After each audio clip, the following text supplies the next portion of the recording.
اللہ وحدہ لا شریک کی محبت سے زیادہ لذت اور مٹھاس والی کوئی چیز کبھی کسی نے چکھی ہی نہیں ہے۔ انسان بے سکون اس لیے بھی ہے کہ اب اللہ سے فاصلے بڑھ گئے ہیں۔ جو شخص ہدایت کی طلب میں قرآن مجید پر تدبر کرتا ہے اس پر حق کا راستہ واضح ہو جاتا ہے۔ اللہ تو شہرک کے پاس تھا لیکن طے ہم سے یہ فاصلہ نہ ہوا۔ رجوع اور عروج میں چاروں حروف ایک جیسے ہیں، بس تم اپنے رب کی طرف رجوع کرو، وہ تمہیں عروج دے دے گا۔ دلوں میں اللہ بستا ہے، اسے سیاہ مت ہونے دو، ورنہ جب مہر لگ جائے تو انسان کچھ بھی سوچنے سمجھنے کی صلاحیت کھو دیتا ہے اور گمراہی کی طرف چل پڑتا ہے، اور گمراہی کا راستہ یقیناً بہت برا راستہ ہے۔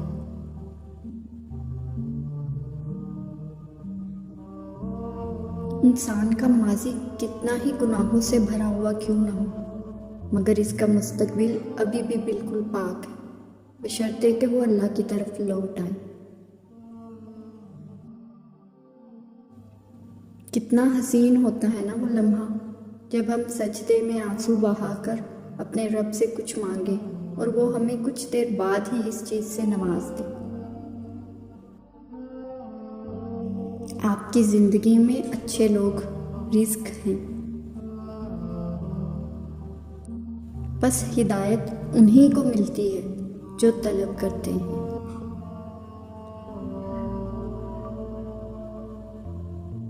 سوچ کیسی ہے، ایمان کیسا ہے، الفاظ بتا دیتے ہیں کہ انسان کیسا ہے۔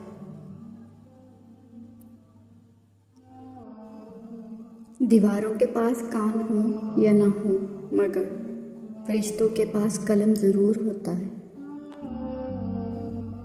کچھ لوگ نیت کے ٹھیک ہوتے ہیں لیکن ان کا عکس غلط دکھایا جاتا ہے۔ زبان کے بول دل پر نقش ہو جاتے ہیں، پھر وہ بول چاہے سکون دل ہو یا درد دل۔ دنیا مکافات عمل ہے اور یہ حقیقت تمام سازشوں پہ بھاری ہے۔ صرف ایک عمل، کبھی ایسا بھی تو ہوتا ہے کہ ہمارا ایک عمل اچھا یا برا ہماری پوری زندگی کے میزان کو بدل ڈالتا ہے۔ کو محسوس کرنا سیکھیں تاکہ آپ کو پتہ چلے کتنے لمحوں کو آپ نے بغیر کسی مصیبت کے گزار لیا۔ آزمائش جب انتہا پر ہو تو منزل تکمیل کے آخری مراحل میں ہوتی ہے۔ انسان آزاد تب ہوتا ہے جب کسی سے بھی کوئی امید نہ رکھے ہوئے ہو۔ باہر کی تمام رنگینیاں اندر کی ایک اداسی کا مداوع نہیں کر سکتی۔ رات کو سوتے وقت ضرور سوچا کریں کہ میرا مقصد حیات کیا تھا اور مجھے کن کاموں نے تھکا دیا۔ حضرت عبداللہ بن غالب رحمۃ اللہ کو دفن کیا گیا تو ان کی قبر کی مٹی سے کستوری کی خوشبو پھوٹ پڑی۔ کسی نے خواب میں انہیں دیکھا تو اس کے متعلق پوچھا، فرمایا وہ تلاوت قرآن اور روزے کی پیاس کی خوشبو ہے۔ ہمارے خیالات، الفاظ، جذبات، خواب اور دعائیں ہمارے باطن کی عکاسی ہوتی ہیں۔ ان میں پاکیزگی لائیں، زندگی خود بخود خوبصورت اور پرسکون ہو جائے گی۔